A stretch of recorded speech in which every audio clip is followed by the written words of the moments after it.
नमस्कार साथियों, स्वागत है आप सभी का अनअकैडमी पर। मैं हूं अंकित अवस्थी। कैसे हैं आप?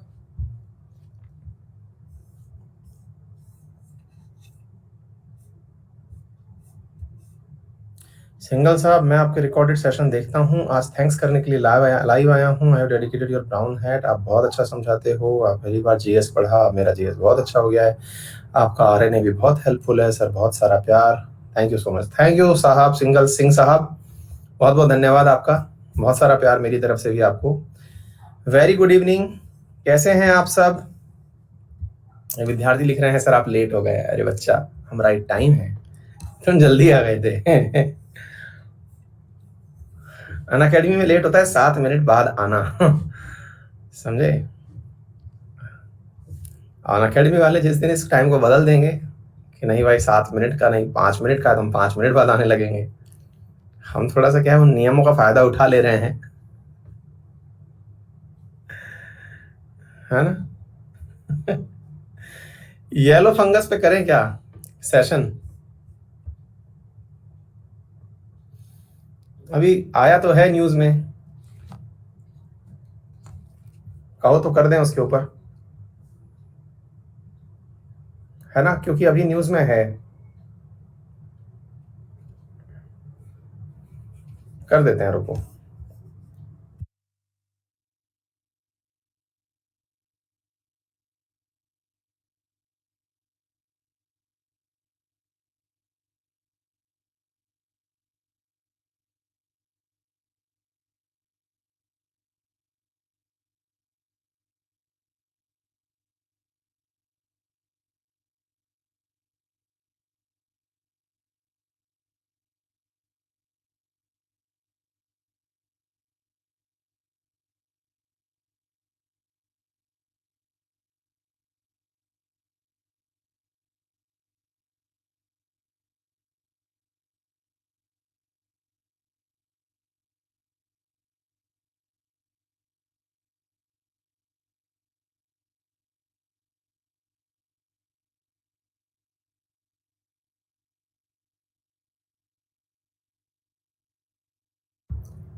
ठीक है बेटा, येलो फंगस पे करते हैं अपन, ठीक है?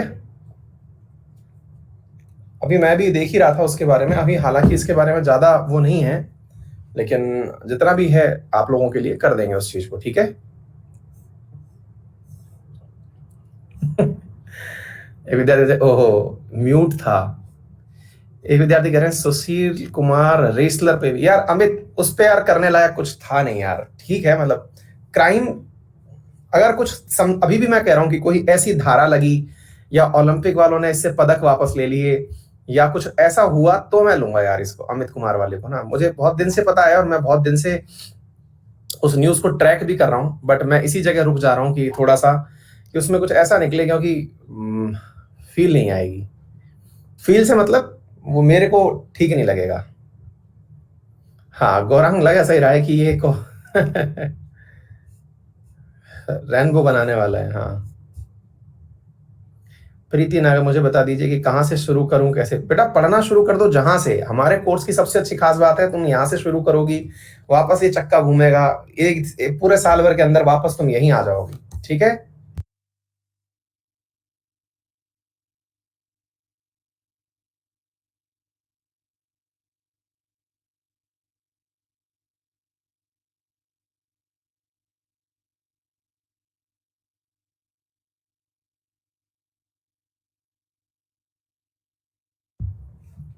तो चलिए साथियों, अब शुरू करते हैं आज के सेशन को, ठीक है? और आज के सेशन में क्या कुछ आपको पता होनी चाहिए वो करते हैं, जानते हैं सारी बातें बहुत ही इंपॉर्टेंट तरीके से। एक एक बातें बहुत विस्तार पूर्वक समझने का प्रयास करते हैं। सैटरडे के संडे के बाद में ये क्लास मोस्ट अवेटेड रहती है। मतलब इसका इंतजार ऐसा लगता है कि भाई हाँ, ये तो होना ही था, इतने दिन कहाँ थे टाइप से फीलिंग आ रही होती है, नहीं? चलिए, खैर कोई नहीं, मैं आपसे यूट्यूब के माध्यम से तो कनेक्ट रहता ही हूँ और ऑलमोस्ट बहुत सारी चीजें आपने इसमें से पढ़ ली होंगी। और राज्यसभा पर मैं सिंगल ट्रांसफरेबल वोटिंग सिस्टम आप लोगों को समझा चुका हूं। अब यहां से आगे कुछ बातें जो जरूरी हैं, जो समझनी है, वो क्या क्या है कि सेशन ऑफ पार्लियामेंट क्या क्या होते हैं। देखिए, थोड़ी सी बातें मैं उन लोगों के बारे में भी कर लूं जो इन सेशंस को चलाते हैं, क्योंकि इनके बारे में भी थोड़ा सा जान लेना बहुत ज्यादा जरूरी है। जैसे कि स्पीकर क्या होता है, स्पीकर के कार्यकाल क्या होते हैं, उसको नियुक्त कैसे किया जाता है, और इसके बाद में उसके मतलब इसको हटाया कैसे जाता है, स्पीकर के बारे में। और थोड़ा सा क्योंकि सवाल इस पर भी बनता है, तो पहले स्पीकर और प्रेसिडेंट दोनों की बात समझा देता हूं। पहला टाइटल जो है, आज इस चैप्टर को पूरी तरह से यहां से खत्म कर देंगे, फिर इसके अंदर जो बची हुई चीजें हैं वो सब लेके आएंगे। आइए सुनिए।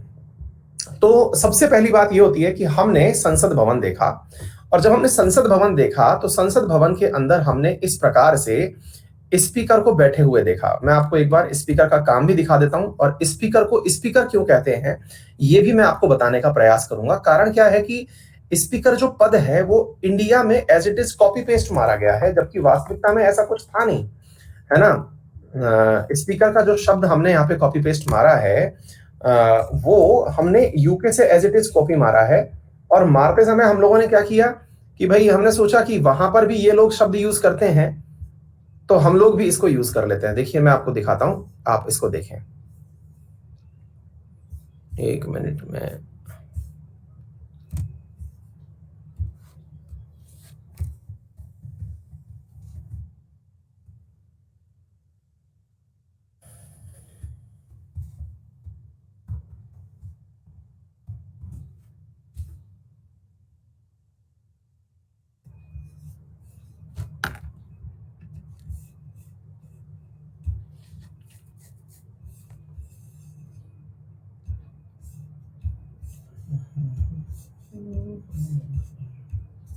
ये रत्नेश नामक बालक है जो फेसबुक का जो लिंक है वो क्लास में ही शेयर कर दिया है। सोच रहा है कि दो चार चाहने वाले इसको क्लास में मिल जाएं। बेटा वहां जा करके ये सब भद्दी भद्दी मजाक और बनाएंगे तुम्हारे, रहने दो इन सब चीजों को, है ना। देखो भैया हम एक फोटो लिए हैं, इस फोटो को जरा देखिए, इधर समझने का कोशिश करिएगा। साथियों यहाँ पर ना आपको एक व्यक्ति बैठे हुए दिखाई दे रहे हैं, ये हैं अपने लोकसभा के स्पीकर साहब, ठीक है। अच्छा, और ये जो लोकसभा के स्पीकर साहब हैं, इनके सामने यहां पर ये जो लोग बैठे हुए हैं, ये हैं लोकसभा के कर्मचारी, ये लोकसभा के सचिव महोदय बैठे हुए हैं, ठीक है। मतलब ये बहुत बड़ी पोस्ट होती है, आईएएस अधिकारी होता है ये, ठीक है। अच्छा, तो अब होता क्या है, आप इसको इधर समझिएगा। यहां पर ये बैठे हुए हैं, ऊपर की तरफ स्पीकर साहब बैठे हुए हैं, इनके सामने की तरफ ये जितने भी लोग बैठे हुए हैं। अच्छा बाय द वे, ये लोग कौन हैं? ये सारे वो लोग हैं जो बहुत अच्छे से लिखना जानते हैं। लिखना जानते हैं से मतलब स्टेनोग्राफर हैं, एक प्रकार से यूं समझिए। हालांकि होने को ये सब अधिकारी हैं। Shalini thank you so much बेटा, thank you, all the very best. ये जितने भी हैं आपके सामने बैठे हुए लोग, ये सारे के सारे अधिकारी हैं बड़े बड़े, लेकिन ये लोकसभा की हर एक प्रोसीडिंग को लिख रहे हैं, शॉर्ट राइटिंग लिख रहे हैं ये लोग, है ना। हर एक चीज जो कार्यवाही है इसे अपनी तरफ से बढ़िया से नोट कर रहे हैं, किसने क्या बोला ये सब बातें लिख रहे हैं। आपको पता है कई बार आप लोग देखते होंगे कि सदन की कार्यवाही में ये भी आईएएस रैंक के अधिकारी हैं, ये तो सीनियर आईएएस अधिकारी है, ठीक है। ये लोग आपने कई बार देखा होगा, कई बार हंगामे इस बात के होते हैं कि सदन की कार्यवाही से इस कथन को हटाया जाए, सदन की कार्यवाही से इस कथन को हटाया जाए। कई बार आपने देखा होगा इस प्रकार के डायलॉग्स चल रहे होते हैं वहां पे, तो वो हटाया जाए का मतलब यह है कि लोकसभा के अंदर हर एक बात जो हो रही है वो यहां पर लिखी जा रही है। लोकसभा के अंदर हर एक बात जो भी हो रही है वो हर एक घटनाक्रम यहां लिखा जा रहा है कि इस दिन इतने बजे किसने क्या कहा। जैसे आपने कई बार देखा होगा कि मोदी जी कई बार भाषण देने आते हैं तो अपने हाथ में वो एक पेपर लेके आते हैं, उस पेपर में देख करके बोलते हैं कि मैं भारत के लिए जीएसटी लाकर रहूंगा, ये पेपर मेरा नहीं है, ये माननीय फलाने साहब ने कहा था, है ना। ऐसे ही कोई भी विपक्ष का नेता आता है, वो कोई पत्र निकालता है, उसमें से बोल देता है, फिर वो कहते हैं ये मेरा नहीं, इससे पहले का है। तो आप कई बार सोचते होंगे यार कितने इंटेलिजेंट लोग हैं कि मतलब ये लोग सारी बातें ऐसे लिख लेते हैं, है ना, और इनको सब बातें पता कैसी चलती हैं। असल में वो इनसे मांगते हैं। ये क्या करते हैं, ये पूरी की पूरी एक डिजिटल लाइब्रेरी तैयार करके रखते हैं जिसमें हर एक विषय पर हुई वाद विवाद, हर एक विषय पर हुई मंत्रणा, वो सारी की सारी बातें ये नोट करते हैं, भविष्य के लिए एक डिजिटल लाइब्रेरी बनाते जा रहे हैं। ये लोकसभा का कार्यालय है। आपको क्या लगता है कि यहां पर ये लोग जो चिल्लाते रहते हैं, जिस बात पर यहां बहस होती, बहस के अंदर किसने क्या कहा, ये सारी बातें यहां पर होती हैं। आगे बात समझे प्रिया, चार नहीं होता, पूरा लोकसभा का पूरा सचिवालय कार्यालय होता है, चार यहां बैठाए हुए हैं, कुछ लोग बैकग्राउंड में भी बैठे होंगे, क्लियर है? चलिए, इनकी कोई संख्या वंख्या सवाल नहीं है, इनके ऊपर सवाल नहीं पूछा जाएगा, मैं आपको सब बता रहा हूं। अब ध्यान से सुनिएगा, यहां पर आपको अपने बाएं हाथ की तरफ और स्पीकर के सीधे हाथ की तरफ बैठी दिखाई दे रही है सत्ता पक्ष, और दूसरी तरफ आपको दिखाई दे रहा है विपक्ष। ये हमेशा ऐसा ही होता है। अब सत्ता पक्ष और विपक्ष, आपने कई बार सुना होगा कि विपक्ष नारेबाजी करते समय इस जगह आ गया। ये जो पर्टिकुलर जगह है इसे वेल कहते हैं। इसे क्या कहते हैं? वेल कहते हैं। बालकनी वाला जो स्थान है, कई बार सुनते हैं ना, प्रदर्शन करते हुए नेता वेल में चले आए, ये वो वेल है साथियों, जिस वेल के माध्यम से सारी सीटें आपस में कनेक्टेड हैं, इधर से इधर से इधर से इधर से, सब जगह कनेक्टेड है। आ गई बात समझ में? अच्छा, एक चीज और समझिएगा साथियों, इनका काम क्या होता है? इनका काम इन लोगों की मदद से, अब देखिए, जैसे कि यहां पर एक सिस्टम बना हुआ है, एक व्यक्ति, दूसरा व्यक्ति, तीसरा व्यक्ति। अब होता क्या है, लेट से कि आपको कुछ प्रश्न पूछना था, ये यहां पर जो बैठा हुआ व्यक्ति है ये विपक्ष का मुख्य नेता होता है ना, सबसे आगे वाली सीट उसी की होती है, लेकिन फिलहाल हम इस पर नहीं पढ़ेंगे। ये सारी सीटें, जितनी भी आगे वाली सीटें हैं, ये सारी की सारी जो टॉप लीडरशिप है, जिनका सबसे ज्यादा प्रतिनिधित्व है, उन्हें दी जाती है। अच्छा, तो अब क्या है साथियों, मान लीजिएगा आपको ये साहब जो है कोई सवाल पूछना चाहते हैं। ये सवाल जो है वो 3 प्रकार के होते हैं, तारांकित, अतारांकित, शॉर्ट नोटिस प्रश्न। ये अपने प्रश्नों को इन लोगों के माध्यम से यहां तक और यहां से यहां तक पहुंचाते हैं। ये प्रश्नों की शॉर्ट नोटिफाई करके पहुंचते हैं कि सर इनका नंबर है।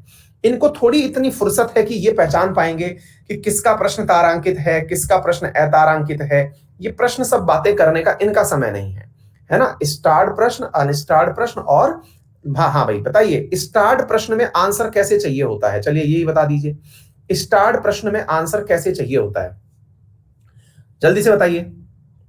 हाँ, स्टार का मतलब होता है तारांकित प्रश्न, ठीक है, ओरल आंसर चाहिए। अनस्टार्ड का मतलब होता है कि उसका रिटर्न में आंसर चाहिए। स्टार्ट प्रश्न का मतलब है कि उसके ऊपर सवाल जवाब किए जा सकते हैं, ठीक है। शॉर्ट नोटिस, अगर 7 दिन के अंदर अंदर आपको कोई सवाल देना पड़ा, पढ़ाएंगे, इसको ले आएंगे आगे चल के, ठीक है। तो इतनी बात आपको समझ में आ जानी चाहिए कि क्या कुछ यहां पर होता है।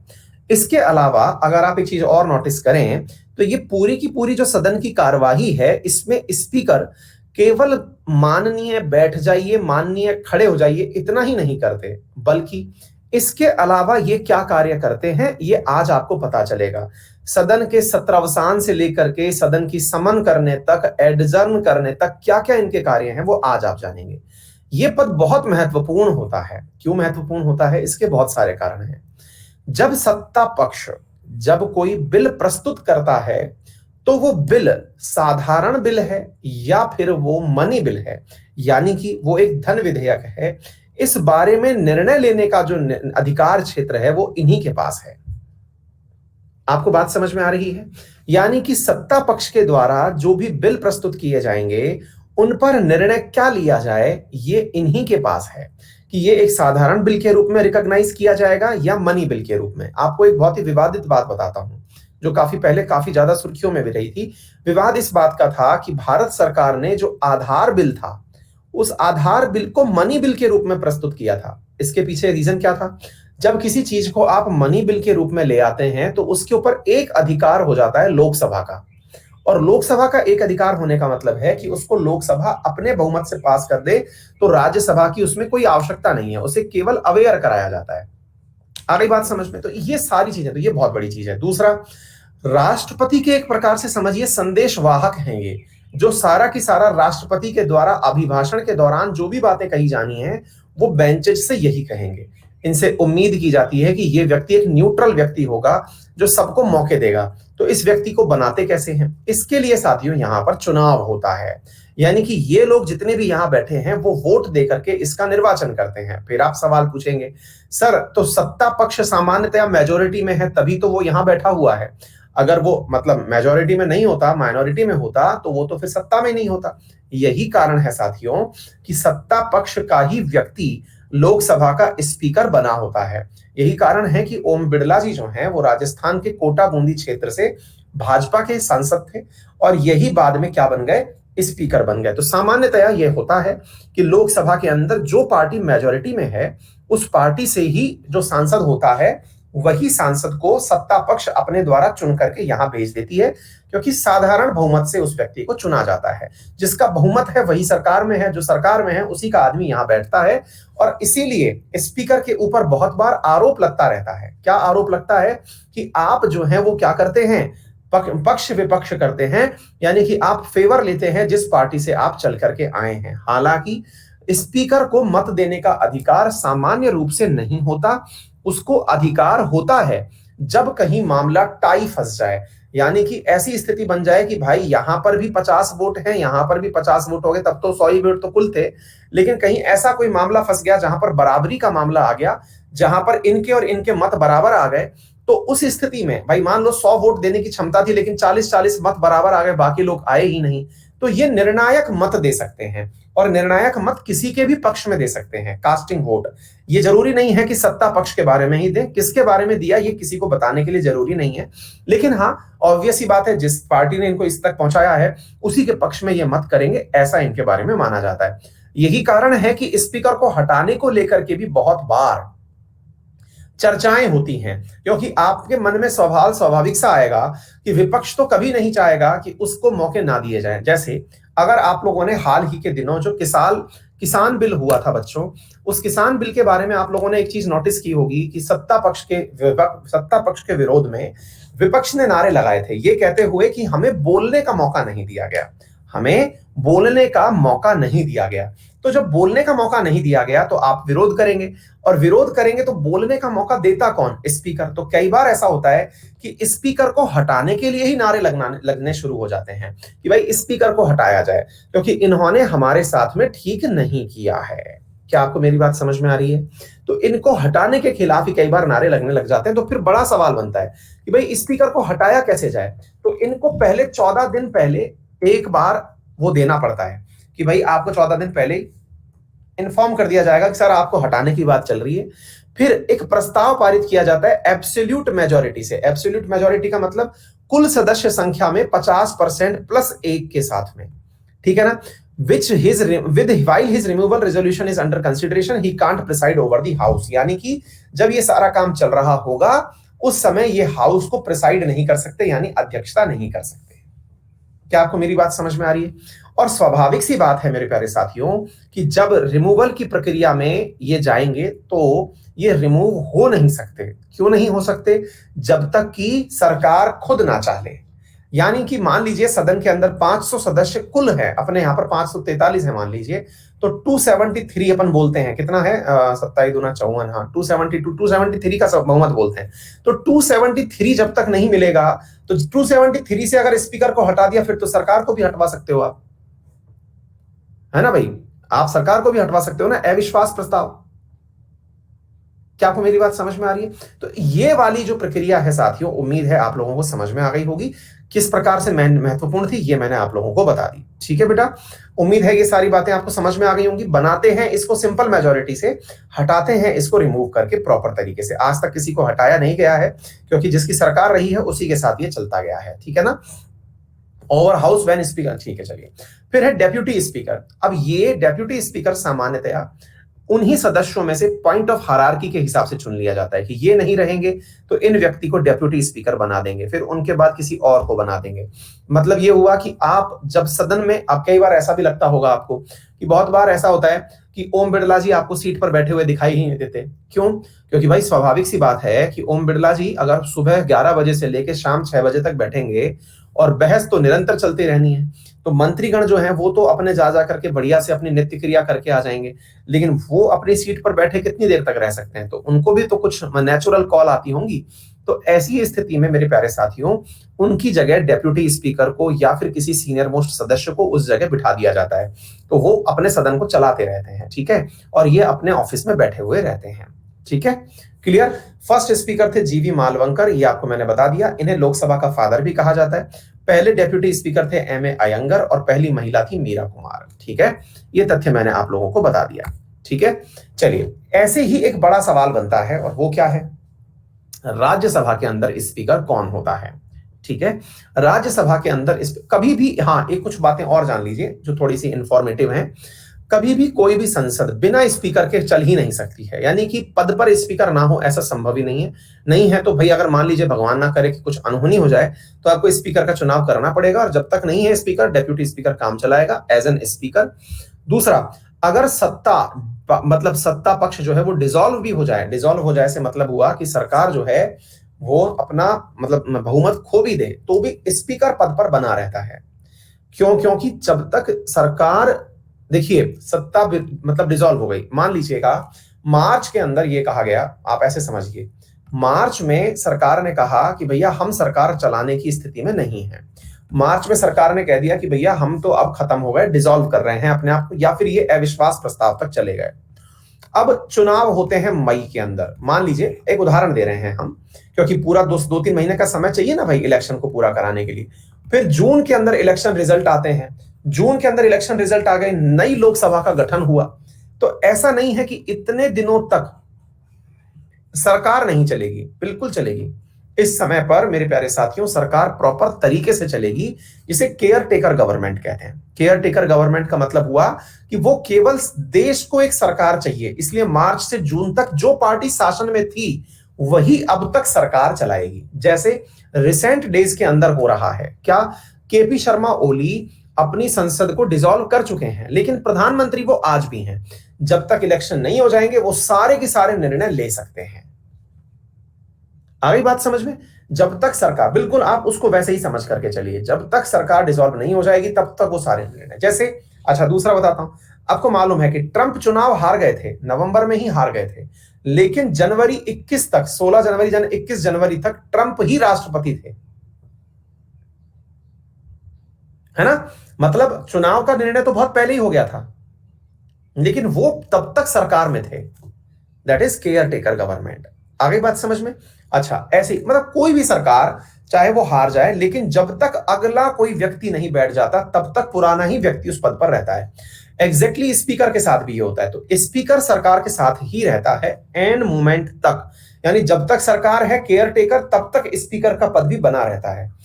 फिर क्या होता है साथियों कि जब नई सरकार चुन करके आती है तो उस समय पर नई सरकार यानी नई लोकसभा जो बन करके आएगी, उसमें से जो सबसे सीनियर मोस्ट व्यक्ति है, सामान्यतया सीनियर मोस्ट को चुना जाता है।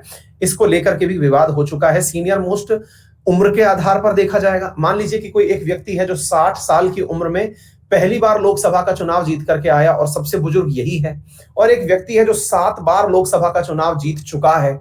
दोनों में से किसे सीनियर मोस्ट माना जाएगा? भाई 25 साल की उम्र में ये चुनाव लड़ना शुरू हुआ था, 5 बार लड़ लिया, 7 35, 3 2 5 और 60, तो अब 60-60 में मैच टाई हो गया।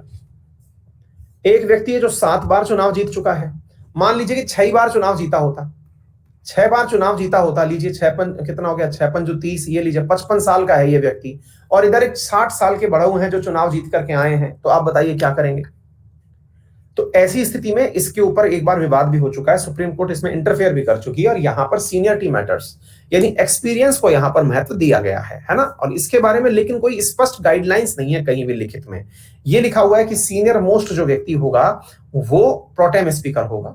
तो यहां पर मतलब परंपरा के अनुसार जो सबसे ज्यादा बार निर्वाचित होकर आया है उसे माना जाता है, ठीक है? अच्छा, तो उसे प्रोटेम स्पीकर बनाया जाता है। प्रोटेम का मतलब होता है कि वो केवल सबको कस्में खिलाएगा। यहां भाई संसद आ गए हो तो अब आ गए हो तो कृपया करके एक बार अपना अपना कसम वसम खा खोलो कि हाँ भाई मैं अपने पद और दायित्व का अच्छे से पालन करूंगा, कोई भी ऐसा कार्य नहीं करूंगा जो पद की गरिमा के खिलाफ होगा, संसद का सदस्य बन गया हूं।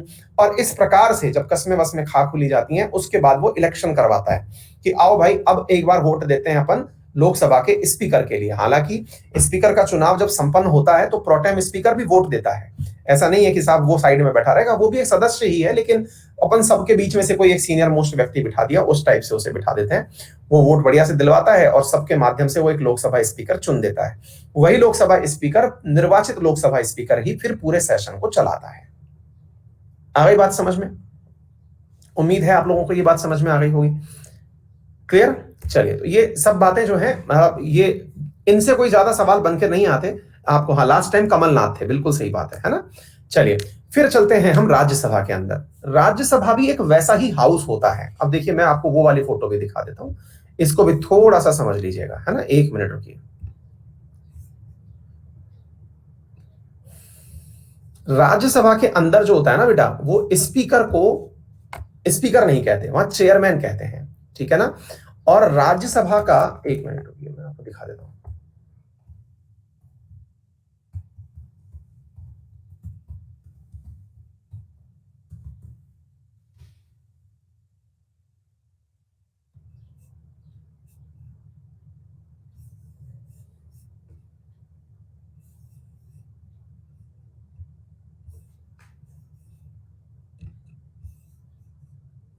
एक अच्छी फोटो मिली है मुझे, मैं वो दिखाता हूं आपको, इससे भी आप कुछ समझ पाएंगे।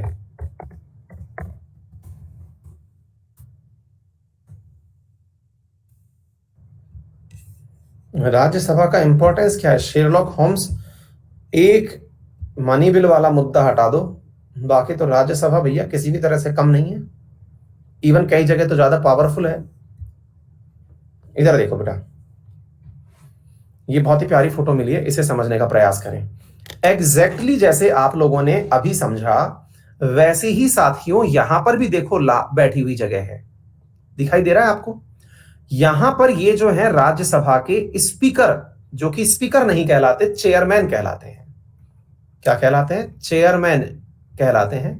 ये है वेंकैया नायडू जी, जो फोटो में आपको दिखाई दे रहे हैं। ये वेंकैया नायडू जी जो हैं, ये भारत के उपराष्ट्रपति भी हैं। तो पहली चीज तो हमको ये याद रखनी चाहिए कि जो राज्यसभा का चेयरमैन होता है, वो असल में भारत का उपराष्ट्रपति होता है। क्लियर? दूसरी महत्वपूर्ण बात, राज्यसभा में जितने भी लोग यहां बैठे हुए हैं, ये सभी लोग 6 साल के लिए अपने पद पर आए हैं। कितने साल के लिए? 6 साल के लिए। वेयर एज ये 5 साल के लिए ही पद पर आए हैं। दूसरी महत्वपूर्ण बात। तीसरी बात, जिस प्रकार से लोकसभा के स्पीकर को आपने निर्वाचित किया था, तो लोकसभा के स्पीकर को आपने सबने वोट देके निर्वाचित किया था, लेकिन राज्यसभा के प्रेसिडेंट को जब आप नियुक्त करते हैं, यानी चेयरमैन को नियुक्त करते हैं, तो लोकसभा प्लस राज्यसभा दोनों वोट देती हैं, क्योंकि वो केवल भारत के, मतलब केवल स्पीकर ही नहीं, वो क्या है?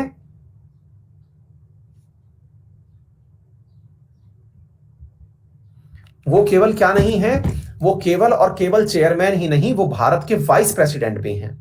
पद और हायरार्की में वो बहुत ऊपर हैं। पद और हायरार्की में वो बहुत ऊपर हैं से मतलब है कि वो देश के उपराष्ट्रपति हैं। कल को राष्ट्रपति, जैसे एक बहुत ही प्यारा सवाल आपसे पूछा जाता है और कई जगह बच्चे गलत करके आते हैं।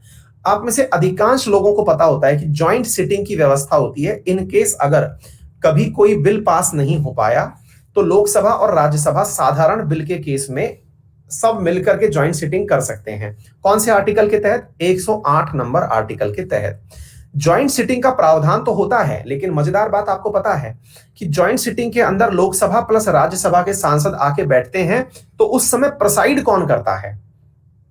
उस समय प्रिसाइड कौन करता है? लोकसभा का स्पीकर करता है। और बच्चे कंफ्यूज हो जाते हैं कि जब लोकसभा का स्पीकर प्रिसाइड कर रहा है, तो फिर चेयरमैन बड़ा कैसे हुआ? भाई, जब चेयरमैन हमारा उपराष्ट्रपति लेवल का आदमी है, तो जब दोनों लोग आकर के बैठे, फिर तो लोकसभा के स्पीकर को बिठाया गया। प्रेसाइड का मतलब संसद को चलाना, मतलब सत्र को चलाना। जैसे बीच में अभी सीट पर वेंकैया नायडू जी बैठे हुए हैं, ऐसे समझो कि 2 क्लासेस चल रही हैं, एक क्लास और दूसरी क्लास, एक 12th की क्लास, एक 10th की क्लास है। 12th की क्लास जो है उसका क्लास टीचर, और एक 10th की क्लास का क्लास टीचर। दोनों जब क्लासेस मर्ज की गई, तो दोनों क्लासेस को पढ़ाया किसने मिला करके? 10th वाले ने कि 12th वाले ने? 10th वाली क्लास लोकसभा है और 12th वाली क्लास राज्यसभा है। पढ़ाया किस टीचर ने? पढ़ाया 10th वाले टीचर ने। तो फिर आप पूछेंगे 12th वाला बड़ा कैसे हुआ? बड़ा सवाल है। फिर 12th वाला टीचर सीनियर कैसे हुआ? बड़ा कैसे कहलाया वो सीनियरिटी में? तो अब ध्यान से सुन लीजिएगा। इन्हें अलग इसलिए रखा जाता है क्योंकि बहुत सारे बच्चे पढ़ तो खूब लेते हैं और इस सवाल को खोजते रहते हैं हमेशा। ये इसका खोज हम आपके समाप्त कर देते हैं। इन्हें इसलिए प्रिसाइड करने के लिए नहीं बनाया जाता क्योंकि बिल की अपनी एक प्रक्रिया होती है। बिल जो है वो सबसे पहले, अगर मान लीजिए ज्वाइंट सिटिंग में गया, देखिए 3 सामान्यतया कोई भी बिल कानून कैसे बनता है, बिल जो है वो एक्ट में कैसे बदलता है? पहले वो लोकसभा अथवा राज्यसभा में जाएगा, यदि इन दोनों में नहीं जा पाया तो दोनों की कंबाइंड सिटिंग में जाएगा, फिर जाकर के वो प्रेसिडेंट के पास जाएगा। किसके पास जाएगा? प्रेसिडेंट के पास। और प्रेसिडेंट की असेंट मिलने के बाद में वो क्या बन जाएगा? एक्ट बन जाएगा। तो बिल जिस पर बहस हो चुकी है, वोटिंग हो चुकी है, लोकसभा राज्यसभा से पार करके वो प्रेसिडेंट के माध्यम से एक्ट बनता है। ठीक है, तो जब प्रेसिडेंट के माध्यम से एक्ट बनता है तो बिल भले ही लोकसभा राज्यसभा में पास हो जाए और प्रेसिडेंट उस पर अपनी राय ना दे या सहमति ना दे, तो वो एक्ट नहीं बन पाएगा, कानून नहीं बन पाएगा, कोई भी प्रस्ताव भारत में कानून नहीं बन पाएगा। तो सवाल बहुत बड़ा और महत्वपूर्ण था, लेकिन आंसर बहुत आसान है, और वो ये है कि लोकसभा और राज्यसभा जब ज्वाइंट सिटिंग करती हैं तब लोकसभा का स्पीकर जो होता है वो सेशन को प्रिसाइड करता है, यानी सेशन को चलाता है, क्लास को पढ़ाता है। लेकिन जब राज्यसभा का स्पीकर वहां इसलिए नहीं बिठाया गया कि कल को मान के चलो, भगवान ना करे, कि राष्ट्रपति को कुछ हो जाए, तो राष्ट्रपति की सीट कौन संभालेगा? राष्ट्रपति को कुछ हो जाए, राष्ट्रपति को भगवान ना करे दुर्भाग्यपूर्ण तरीके से कुछ हो जाए, तो उसकी सीट कौन संभालेगा? तो भारत का उपराष्ट्रपति, क्योंकि चेयरमैन केवल चेयरमैन नहीं है। जब आप इतना एक्स्ट्रा ऑर्डिनरी प्रोविजन बना ही रहे हो इन दोनों को मिला करके, तो एक काम करिए, इन दोनों को तो लोकसभा वाले को चलाने दो। आई बात समझ में? और जिनको पहली बार ये बात समझ में आई हो वो जरा थम्स अप करें कि सर ये तो चीज मजा ही आ गया, क्योंकि अब तक पढ़ा था, बस याद रखा था कि गलत ना हो जाए, लेकिन आज पहली बार ये बात समझ में आई कि हाँ यार, इसके पीछे लॉजिक भी होता है। क्योंकि प्रेसिडेंट को अगर कुछ हो गया तो भाई वाइस प्रेसिडेंट जो है वो उस दिन प्रेसिडेंट का रोल निभाएगा। जब आपने ऑलरेडी इतना बड़ा काम कर दिया कि इन दोनों को मिलाकर के एक करने का सोचा है, तो थोड़ा आगे भी सोच लीजिए, क्योंकि प्रेसिडेंट अगर छुट्टी पर चला गया तो वाइस प्रेसिडेंट पद संभालेगा, और कोई नहीं संभाल सकता। अगर वाइस प्रेसिडेंट को भी कुछ हो जाए तो फिर सुप्रीम कोर्ट का चीफ जस्टिस संभालेगा, सीजेआई ऑफ इंडिया संभालेगा, और एक बार हिदायतुल्लाह जी ऐसा कर चुके हैं। ठीक है, चलिए, एनीवे, तो उम्मीद है आपको ये बात समझ में आ गई होगी। तो उम्मीद है आपको राज्यसभा का कार्यप्रणाली समझ में आ गया होगा। ये 5 साल के लिए चुने जाते हैं, और यही कारण है कि इसी कारण से उसी एक अनजान दिन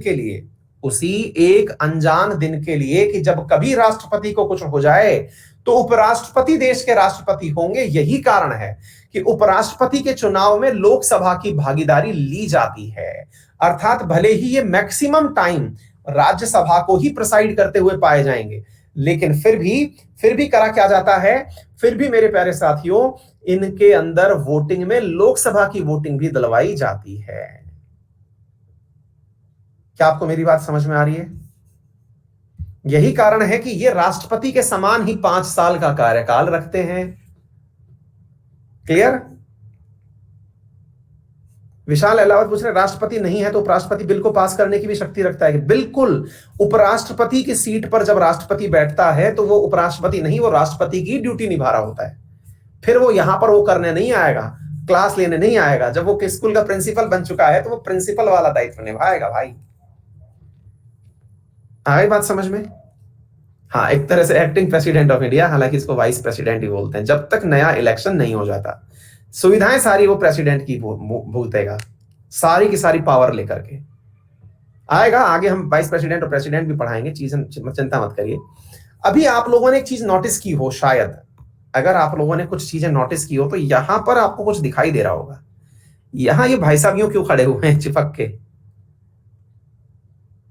दिख रहा है? किसी ने अगर देखा हो तो, एक भैया यहां बैठे हुए हैं, एक यहां बैठे हुए हैं, ये चक्कर क्या है? यहां पर भी सीटें लगी हुई हैं, और अक्सर हमें दिखाया केवल इतना ही जाता है। ये जो दिख रहा है आपको, इतना ही दिखाया जाता है। ये क्या है और बताऊं मैं आपको? ये तो गेट से एंट्री थी यहां पे। ये जो चीजें है ना साथियों, ये वो क्षेत्र है जहां पर एक तरह से बालकनी समझिए इसे आप, जहां पर जाकर के आप भी बैठ सकते हैं। गैलरी है ये, आम आदमी बैठ सकता है। आप जाकर के सदन की कार्यवाही देख सकते हैं। दर्शक दीर्घा है, पवेलियन है ये। क्लियर? लेकिन चूंकि इतने सारे सुरक्षा मापदंड लगाए हुए होते हैं, कोरोना है, ये है, वो है, सुरक्षा में कोई सेंधमारी ना हो जाए, पहुंचने को तो पहुंच सकते हैं आप और जा भी सकते हैं, लेकिन इसमें अधिकांश टाइम पर आईएएस ऑफिसर ही बैठे रहते हैं। वो ऑफिसर्स जो कि किसी ना किसी विभाग में मंत्री जी के सचिव होते हैं, वो यहां बैठे होते हैं छुप करके, और मंत्री जी के साथ में एकदम पूरी तरह ट्यूनिंग में होते हैं। पूरी बातें कोई नेताजी ने यहां से सवाल पूछा कि बताइए मंत्री महोदय, आपकी पार्टी ने कुछ क्यों नहीं किया, ये तुरंत सुन करके उसका खटाखट खटाखट खटाखट आंसर ढूंढे और फट से एक चिट्ठी भिजा दिए। ये चिट्ठी लेने के लिए ये बालक खड़ा हुआ है यहाँ पे, देखिए इधर, ये चिट्ठी लेने के लिए ये बालक खड़ा हुआ है यहाँ पर, उम्मीद है आपको दिख जाए। ये देखिए, ये सरकारी कर्मचारी है, सफारी, वो यहां से ये आईएएस ऑफिसर इसको पकड़ाएगा, जा बेटा भग के जा। ये पानी पीने का नाटक करेंगे, ये जब तक इनको बोलेंगे कि हाँ भाई आप जवाब दीजिए, हालांकि तुरंत सवाल नहीं पूछा जाता है, लेकिन स्टार्ड प्रश्न है, स्टार्ड का मतलब तारांकित प्रश्न है, तारांकित प्रश्न का तो आंसर मंत्री जी को पूरा दे के भेजा है ताकि मंत्री जी की इंसल्ट ना हो। लेकिन तारांकित के साथ एक मुसीबत और होती है, और वो क्या होती है? मुसीबत ये होती है तारांकित के साथ में कि कुछ भी पूछा जा सकता है, क्योंकि काउंटर क्वेश्चन अलाउड है। काउंटर क्वेश्चन अलाउड है तो कुछ भी पूछा जा सकता है। जैसे मैंने आपको पढ़ाया, भाई मैं आपको पढ़ा रहा था बढ़िया तरीके से कि भाई ऐसा ऐसा हुआ, नासा के द्वारा ये काम किया गया, आप अचानक पूछ लिए गए कि बताइए पाकिस्तान ने अभी तक कितने प्रयास किए। अब मुझको नहीं पता है यार, मैं नासा पढ़ा रहा था, लेकिन आपने पाकिस्तान पूछ लिया, तो अब मैं ये तो नहीं कह सकता कि भाई मैं देश का मंत्री हूं और मुझे नहीं पता, क्योंकि फिर मजाक बन जाएगी, ट्रोल हो जाएंगे आप। तो ऐसी स्थिति में मंत्री जी ने अपना व्यक्ति बिठा रखा है, एक एक नहीं कई कई बिठा रखे हैं, मतलब इस तरह से समझो कि फोटो फेंक के दे सकता है कि ले भाई पकड़। तो ये तुरंत जो है ये व्यक्ति यहाँ पे गूगल करने के लिए बैठा हुआ है, और इसीलिए मंत्री जी अपना सचिव किसी भी ऐसे फालतू व्यक्ति को नहीं रखते हैं कि भाई किसी के जीजा को रख लिया, किसी के फूफा को रख लिया। ये सब लोग पढ़े लिखे लोग हैं, ठीक है ना। तो ये सब पढ़े लिखे लोग हैं जो मंत्री जी को खटाक से आंसर लिख के भेजते हैं। ये यहां से निकलते दौड़ते भागते यहां पहुंचते हैं, मंत्री जी ये पकड़िए, तो एक चिट आती है। आपने देखा होगा मोदी जी कई बार पानी पी रहे होते हैं, एक ही बात को चार चार बार बोल रहे होते हैं, अचानक बगल में से एक पर्ची आ जाती है ना। हाँ, सरप्राइज टेस्ट है ये। तो वो जो है अचानक बगल में से जो आई हुई पर्ची है, एक आपने देखा होगा यहाँ पर सिर पे पगड़ी बांध के, जैसे ये तो अभी मास्क लगाए खड़े हैं, सामान्यतः ये पगड़ी बांध के बैठे रहते हैं, तो ये बगल में से लेकर के चिट्ठी पकड़ा जाते हैं कि सर ये छूट गया था। हाँ, वो चीटिंग है असल में। तो फिर उसी चीटिंग का डेटा देख करके वो बोलते हैं, तो आंकड़ों के हिसाब से बात ये है कि यहाँ ये हुआ है, और मंत्री जी हिट हो जाते हैं। वाह, मंत्री जी कितने नॉलेजफुल आदमी हैं। आपने देखा होगा अक्सर जितने भी लोग यहाँ जवाब देने आते हैं वो पानी पी के जवाब देते हैं। वो पानी पीना टाइम टेकिंग प्रोसेस है। अब आप समझ जाएंगे कि कहानी कहां से अटकी, कृपा कहां अटकी हुई है। क्लियर? एनीवे, तो आपने आज लाइव तरीके से समझा है इन सब चीजों को, यही हम समझाना चाह रहे थे। तो राज्यसभा तो हम पहले ही सिखा चुके थे, अब राज्यसभा का चेयरमैन भी हम बता दिए। तो वाइस प्रेसिडेंट ऑफ इंडिया जो है ये एक्स ऑफिशियो चेयरमैन होते हैं इसके, ये हम बता दिए, है कि नहीं? हाँ, जैसे आप लोग एग्जाम में पानी पीते हुए जाते हैं। हाँ जी, while the deputy chairman of Rajya Sabha is one who is elected from among the Rajya Sabha member, तो जो डेप्यूटी चेयरमैन चुना गया है उसके लिए लोकसभा वालों को नहीं बुलाया गया है कि भाई तुम भी आओ, क्योंकि डेप्यूटी चेयरमैन वहां तक नहीं पहुंचेगा। ठीक है। अच्छा, फंक्शन क्या है? अपर हाउस को प्रिसाइड करना, वैसे ही काम करना जैसे लोकसभा का स्पीकर करता है। रिमूवल कैसा होता है? इस office if is remove from the office of vice president, तो वाइस प्रेसिडेंट के पद से हटाने की जो प्रक्रिया है, क्या प्रक्रिया है? दोनों को ही वोट देना होगा, किसको? लोकसभा को और राज्यसभा को, तब जाकर के ही चेयरमैन हट सकता है। जैसे कि लोकसभा के स्पीकर को हटाने के लिए लोकसभा वाले ही वोट देकर के हटा सकते हैं, लेकिन राज्यसभा के स्पीकर को हटाने के लिए दोनों मिलकर हटाते हैं। सर आपको ऐसे कितना पता चल जाता है? ये आपको भी पता चल जाएगा अगर आप चीजें नोटिस करना सीख जाएंगे, है ना। सब जगह कहीं ना कहीं कुछ ना कुछ है। आप लोग कई बार देखते होंगे न्यूज का एंकर बहुत बढ़िया से न्यूज पढ़ रहा होता है बिना रुके टुके, लेकिन उससे कई गुना ज्यादा अच्छे हम टीचर होते हैं उस न्यूज एंकर से ज्यादा। और यही कारण है कि आपको यकीन नहीं होगा कि न्यूज एंकर से ज्यादा पेमेंट जो होती है वो टीचर की होती है। आपको शायद आइडिया भी नहीं होगा। आप वो जो सूटेड बूटेड न्यूज एंकर देखते हैं ना किसी भी टीवी के अंदर, उससे कई गुना ज्यादा तनख्वाह अनअकैडमी पे करती है अपने एडुकेटर्स को। पता है आप लोगों को? वो केवल इसलिए ज्यादा पहचान रखते हैं क्योंकि वो राजनेताओं से उठते बैठते हैं। क्यों? क्योंकि वो जो भी बात बोल रहे होते हैं उनके सामने टेलीप्रॉम्प्टर चल रहा होता है, एनी टाइम उन्हें क्या बोलना है उनके सामने स्क्रीन पर चल रहा होता है। और जब एडुकेटर कोई चीज बोल रहा होता है तब सब कुछ उसके दिमाग में होता है। आ गई बात समझ में? दोनों में इतना अंतर है, ये बहुत बड़ा अंतर है। इसीलिए मतलब ये हालांकि कईयों को नहीं पता होता, लेकिन जितनी भी चीजें आप देखते हैं, आपने देखा होगा कई बार वो बेहिचक अब जैसे अभी रजत शर्मा जी जो हैं थोड़े से पुराने हो गए हैं, अब वो बहुत आराम से बोलते हैं और तेज बोलने वालों को वो चिल्लाते हैं कि भाई तेज मत बोलिए, जब चीखना चिल्लाना क्यों है। तो वो टेलीप्रॉम्प्टर को भी पानी पी पी के पढ़ रहे होते हैं, क्योंकि उनको वो शब्द भी थोड़ा धीरे धीरे आ रहा होता है। ठीक है ना, कि अरे ये क्या बोल रहा है। तो वो बहुत ज्यादा आंखें झलकते हैं, आप देखिएगा उनकी आंखें बहुत बार झलकी जाती हैं, है ना। वो सामने टेलीप्रॉम्प्टर चल रहा है जिसको वो पढ़ रहे हैं, है ना। सौरभ द्विवेदी जो है हमारे लल्लन टॉप वाले, जब वो पढ़ा रहे होते हैं, वो कुछ बोल रहे होते हैं, तो उनके अब चश्मा चढ़ चुका है, लेकिन वो आंखें मूंद करके बोल रहे होते हैं, यूं तौरियां डाल डाल करके। कई बार उनकी आंखें नोटिस करिएगा, वो टेलीप्रॉम्प्टर रीड कर रहे हैं, सबके आगे टेलीप्रॉम्प्टर चल रहा है। ठीक है, वो टेलीप्रॉम्प्टर ही है जो आपको सारी घटनाएं सुना रहा है। ठीक है, आप सोचेंगे कि इनको इतना सब कुछ कैसे पता है, वो सामने सब चल रहा है। लेकिन हमारे यहाँ पर सामने कुछ नहीं होता है, जो होता है सब भेजे में होता है, इसीलिए सुबह 4 बजे जाके पढ़ना पड़ता है, इसके लिए पढ़ाई जरूरी होती है। ठीक है, चलिए एनीवे, तो ये समझ में आ गया आप लोगों को। तो ये सब बातें मैंने आपको बता दी। Deputy chairman, he is chosen from the member of the house, he preside over the house when the chairman is absent. ये डेप्यूटी चेयरमैन के बारे में मैंने आपको बता दिया। हाँ जी, फर्स्ट चेयरमैन है डॉक्टर राधाकृष्णन। एसबी राव कृष्ण मूर्ति राव जो है फर्स्ट डेप्यूटी चेयरमैन, और फर्स्ट डेप्यूटी चेयरमैन फीमेल कौन सी थी, तो ये आपके सामने वॉयलेट अल्वा है। ठीक है, चलिए, तो सदन के सत्रों के बारे में अब कुछ जानकारी थोड़ी सी और ले लीजिएगा, और वो कौन कौन सी है, क्या है, इधर सुनिएगा। 3 sessions of parliament are held in a year. आप इन सबके तो नाम जानते ही हैं, BMW, है ना, सबको पता है। जी हाँ, बजट सेशन, मानसून सेशन और विंटर सेशन। ठीक है, अच्छा, इनके महीने फरवरी से मई, जुलाई से अगस्त और नवंबर से दिसंबर। आपको मालूम है इस बार ऐसा हुआ कि एक सदन का सत्र गायब कर दिया गया था। क्यों गायब कर दिया गया था? मानसून सत्र को गायब ही कर दिया गया था कोरोना के चलते हुए। ऐसा कहा गया है कि किन्हीं 2 सत्रों के बीच में 6 महीने से ज्यादा का गैप नहीं होना चाहिए। तो अब क्या है ना जी, कि मई में अगर आपने सत्र खत्म किया, तो मई के बाद जून, जुलाई, अगस्त, सितंबर, अक्टूबर, नवंबर, तो अगर आप किसी एक बीच के सेशन को उड़ा भी गए और नवंबर में आपने मई के एंड में खत्म किया और नवंबर की शुरुआत में शुरू कर दिया, तो आप बचा ले जाएंगे अपना। किसान बिल के कारण से कहीं चर्चा ना हो जाए, ऐसा आप लोगों का कहना है। मैं तो यही कहूंगा, सरकार ने एक सत्र गायब कर दिया था, ये कहते हुए कि कोरोना है ना। तो उम्मीद है आप लोगों को ये बात समझ में आ गई होगी कि 6 मंथ से ज्यादा का गैप नहीं होना चाहिए। ये वो लाइन है जो लिखी हुई है। अब इस लाइन का उपयोग किया सरकार ने कि जब 6 मंथ से ज्यादा का नहीं होना है, तो फिर 3 सत्र क्यों करने हैं, हटाइए। आ गई बात समझ में? क्लियर? अच्छा, अब साथियों, जब सत्र बुलाया जाता है, अब कैसे पता चलेगा? मान लीजिए आपके जो सांसद साहब हैं, आपके सांसद साहब आपके क्षेत्र में काम कर रहे हैं। हालांकि ये एक मजाक है, लेकिन फिर भी कोई ना कोई सांसद तो कहीं ना कहीं बेचारा अच्छा भी होगा, जो काम कर रहा होगा जनता के लिए कोरोना काल में। तो वो जब काम कर रहे होंगे, तो इस समय पर उनको कैसे पता चलेगा क्या कि हाँ भाई, हमको बुलावा आ गया है, सत्र में चलना है? That is known as summoning. Summoning मतलब संसद से बुलावा आना, कि process of calling all member of parliament to meet, कि अरे भाई सुनो, सत्र है।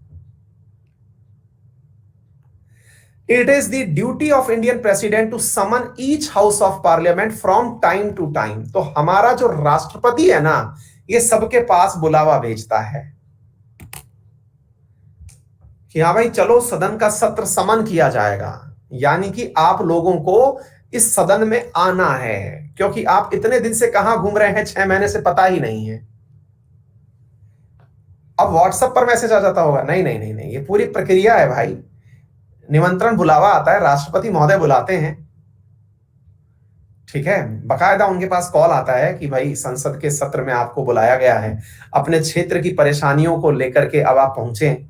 ठीक है, अच्छा, तो ये सब परेशानियों को लेकर के कितने लोग पहुंचते हैं वो तो आपको भी पता है। दूसरा होता है, एक शब्द होता है एडजर्नमेंट। ये क्या होता है? It suspend the work in A sitting of specified time. अब क्या होता है साथियों, मतलब कई बार आपने देखा होगा, संसद की बहस लंबी चल रही है, तो सदन का सत्र स्थगित हो गया है। स्थगित हो गया है, इसका मतलब है कि भाई अभी जो है वो थोड़ी देर के लिए ब्रेक लिया गया है, क्योंकि साहब लंच ब्रेक है, अभी कैंटीन में जाकर के सब्सिडी वाला भोजन नहीं खाएंगे, अब सब्सिडी हटा दी गई है, तो कैंटीन में जाएं और बढ़िया से आपका जो घर से माल लेके आए वो खाएं। तो इस स्थिति पे अब आपका जो, जैसे अपने क्लास टीचर तो बोलता है कि जाइए ब्रेक दे देते हैं आपको। लेकिन यहां पर क्या हुआ, ब्रेक को एडजर्नमेंट बोलते हैं कि भाई जाइए, सदन को एडजर्न किया जा रहा है। तो जब स्पीकर सदन को एडजर्न करता है, तो जब सदन को एडजर्न करता है तो वो बोलता है कि हाँ भाई अब अपन 3 बजे फिर मिलेंगे, है ना। तो वो घंटे के हिसाब से कि 2 घंटे के लिए एडजर्न किया जा रहा है। या फिर ये बोला गया कि डेज और वीक, कि आपको 2 दिन बाद अपन सब लोग मिलेंगे अब, ठीक है। यानी कि ये काम कौन करता है, ये काम करता है प्रिसाइडिंग ऑफिसर। प्रिसाइडिंग ऑफिसर अगर स्पीकर है तो स्पीकर करेगा, यदि वहां पर चेयरमैन बैठा हुआ है राज्यसभा में तो वो करेगा। अब इस जगह बार बार जो है वो राष्ट्रपति को नहीं बुलाया जाएगा। राष्ट्रपति ने सबके घर पे, जैसे होता है ना, आपके स्कूल के चेयरमैन का आपके पास लेटर आ चुका है कि हाँ भाई आपके बच्चे का दाखिला हो चुका है, इसे भेजिएगा, इसकी क्लासेस तब से शुरू हो रही हैं। प्रिंसिपल साहब का आपके पास में प्रॉपर तरीके से मैसेज आ चुका है, आपके पास में घर में बुलावा आ चुका है कि बच्चे की क्लासेस शुरू हो चुकी हैं। आप स्कूल पहुंचते हैं, अब आप पहुंचते हैं तो क्लास टीचर जो है अब आपसे कहती है कि बेटा जाओ, ब्रेक हो गया, थोड़ी देर घूम के आओ, फिर वापस आना। आपने कहा कि मैडम जी कब आना है, बोले देखो अब तो अपनी क्लास जो है अब तो होगी नहीं 2 दिन तक, अब आप मंडे को आना। जैसे मैं करता हूं आपके साथ कि फ्राइडे की इवनिंग को बोलता हूं कि बेटा अब अपन जो है मंडे को फिर मिलेंगे, ठीक है। तो ऐसी स्थिति में आप जो मंडे को वापस मिलेंगे that is known as adjourn. तो जैसे मैं आपका सेशन जब खत्म करता हूं तो दैट इज आई, मतलब मैं क्या रेप्लिकेट करता हूं, आई सेशन एडजर्न कर, कि भाई मैंने सेशन एडजर्न कर दिया कि अब हम मिलेंगे 2 दिन बाद, ठीक है, कल तक के लिए एडजर्न। और कई बार ऐसा होता है कि आपको पता ही नहीं है, जैसे मैंने मान लीजिए कि आपसे कहा कि यार एडजर्न तो कर रहा हूं लेकिन अभी कंफर्म नहीं है कि कितने दिनों में मैं वापस आपको बुलाऊंगा, है ना। तो कितने दिनों में मैं आपको बुलाऊंगा तो ये कंफर्म नहीं है, तो ऐसी स्थिति को कहते हैं एडजर्न सिने डाई, यानी अनिश्चित काल के लिए एडजर्न कर रहा हूं, लेकिन बुलाऊंगा तो आपको बुला दूंगा, बता दूंगा। क्या आपको मेरी बात समझ में आई? एडजर्न सिने डाई मतलब सिटिंग तो वापस होगी, आपको बुलावा भेज दूंगा मैं, लेकिन राष्ट्रपति से नहीं, खुद से ही बुलावा भेज दूंगा। लेकिन जब तक नहीं पता कि कब तक मैं वापस बुलाऊं, एक बार चर्चा कर लूं उसके बाद, ठीक है।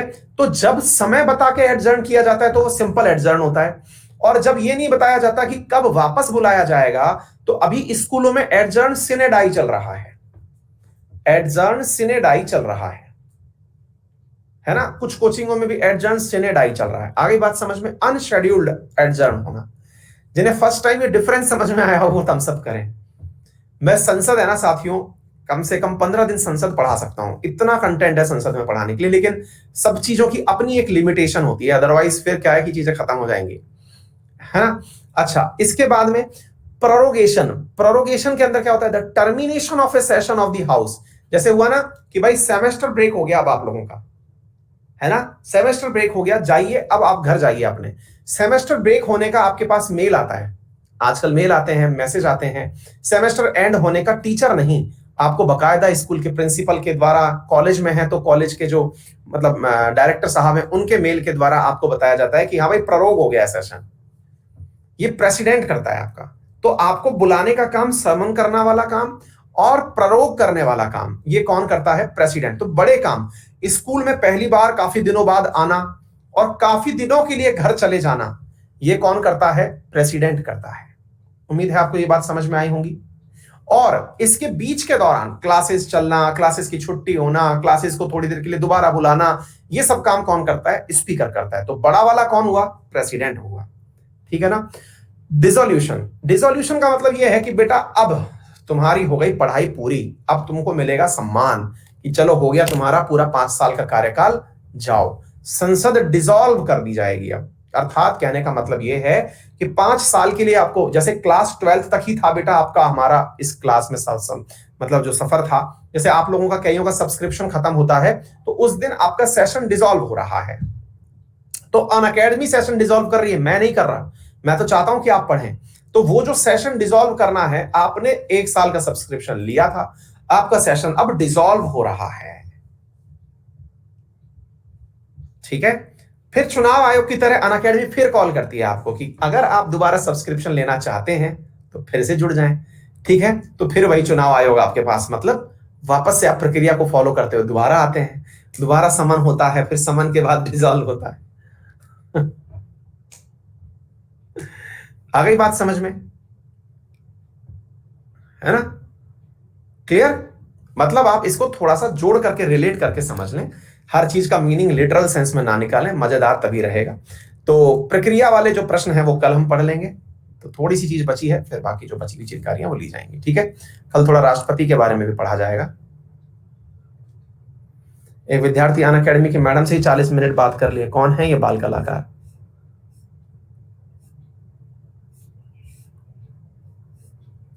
निकल गए ऊपर।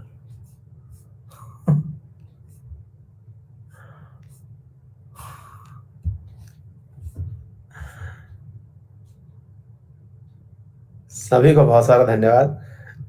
इंटरेस्टिंग चीजें पढ़ने में आपको मजा आता है। हाँ, अमित दरगस कह रहे हैं रेसलर अमित कुमार पर भी बनाइए वीडियो। है इंटरनेशनल केस तो नहीं होगा यार, मैं अभी अंदर से ना वो कॉल नहीं ले पा रहा हूं कि क्यों बनाऊं। अभी कुछ ऐसा होने दो जिसमें कि कोर्ट कोई ऐसा आदेश दे या कुछ अलग चीज हो। अभी तो क्राइम है यार, तो क्राइम के ऊपर क्राइम तक वालों को बनाने दो, क्राइम के ऊपर क्राइम तक वालों को। मैंने भी सुशांत सिंह राजपूत पर शायद अगर वीडियो कभी किया हो तो केवल तब किया होगा जब सीबीआई को जाने से रोका। जब हमारी पढ़ाई इन्वॉल्व हो तब हम यूज करेंगे ना। Shivam thank you so much बेटा, क्योंकि वो पेपर में पूछा जाने वाला चीज है। मेरा प्रयास इसी चीज पे रहने दो। Anshika thank you so much बेटा। एक भैया किसी का बर्थडे और निकल गया बीच में से, जिनका बर्थडे था भैया उन्हें बहुत सारी शुभकामनाएं। आपका जीवन पूरी तरह से मंगल हो, आप स्वस्थ रहें, ये जीवन में सबसे बड़ा आशीर्वाद है। हाँ भूपेंद्र भाई मैंने लगवा ली है। दीपक करवाएंगे यार, एग्जाम आने दो तुम्हारा यार, अभी से मत करो।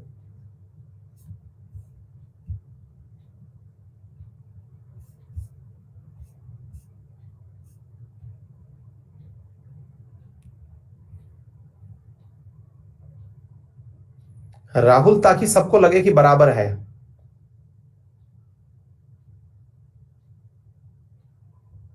प्रशांत ऐसा इसलिए ताकि डिसीजन को लिखा जा सके। सोमेश अपनी दादी को मेरी तरफ से प्रणाम प्रेषित करिएगा बेटा, है ना, आशीर्वाद दिलवाइएगा। Thank you so much. Anil Patel बहुत दिन से एक ही सवाल पूछ रहा हूं, आप मेरा सवाल नहीं ले रहे। जब लोकसभा है तो राज्यसभा बनाने की क्या जरूरत थी? बेटा बुद्धिजीवियों को भी क्लास में पढ़ाना होता है ना, जैसे कि मैं पढ़ा तो एसएससी में भी रहा हूं, मैं बहुत सारी कैटेगरी में पढ़ा रहा हूं, लेकिन हर किसी की अपनी नीड होती है ना। अब जैसे यूपीएससी के एग्जाम की नीड है कि थोड़ा हायर लेवल कंटेंट पढ़ाया जाए, तो वहां पर फिर हायर लेवल कंटेंट पढ़ाया जाता है। एसएससी के एग्जाम की, स्टेट पीसीएस की जितनी नीड है मैं यहाँ पर पूरा कर रहा हूँ। राज्यसभा भी ऐसे ही है। देश के बुद्धिजीवियों को भी तो कहीं शामिल किया जाएगा, तो उनको शामिल करने के लिए एक उच्च सदन बनाया गया, जिसमें कला क्षेत्र से, साइंस के क्षेत्र से, मतलब साहित्य के क्षेत्र से उन लोगों को लाया जाता है जो कि बहुत ज्यादा नॉलेजफुल होते हैं, और या पार्टी उन लोगों को अपनी तरफ से रिकमेंड करती है जिनको देख लेती है कि यार ये जनता के द्वारा तो चुने नहीं जा सकते क्योंकि इन्हें तो बोलना ही नहीं आता है। तो जब बोलना ही नहीं आता है तो फिर इन्हें जो है हम भेजेंगे ताकि ये सदन के नीति निर्णय बनाने में मदद कर सके, है ना। वैल्यू ऑफ वोट अभी राष्ट्रपति का जब आएगा ना सूरज, तब सिखाएंगे बेटा, है ना। अभी राष्ट्रपति का चुनाव आने दो। शंकर बेटा, शंकर हम लोगों ने क्योंकि पार्लियामेंट्री व्यवस्था चुनी है ना, अगर हम प्रेसिडेंशियल व्यवस्था चुनते तो प्रेसिडेंट होता।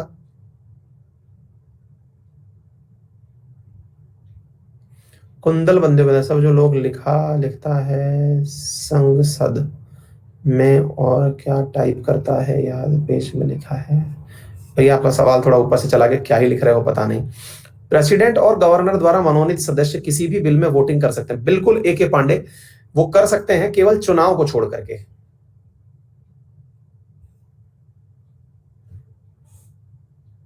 सौरव बसक नहीं, ऐसा नहीं है, इम्यूनिटी इस चीज का नहीं होता है। सत्र में होते हो तो इम्यूनिटी होता है।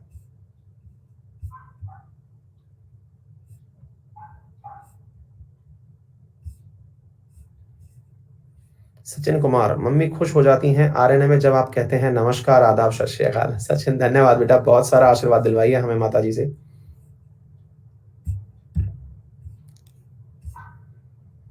बहुत सारा प्यार आप सभी साथियों को। मस्त रहिए, बिंदास रहिए, पढ़ते रहिए, फिर मुलाकात करते हैं।